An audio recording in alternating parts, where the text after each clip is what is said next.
Christians will ignore the truth to go with conjecture. Again, I must do this short. Now, God gives us instructions. He gives us commandments not to eat pork. But what does the Christian do?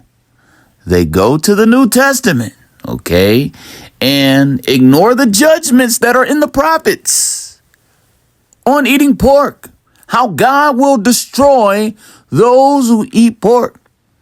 And they'll find the wolf in sheep clothing. You know his name, the self-proclaimed apostate Paul.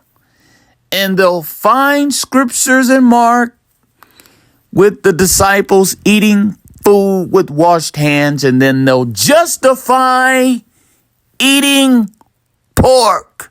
Shame.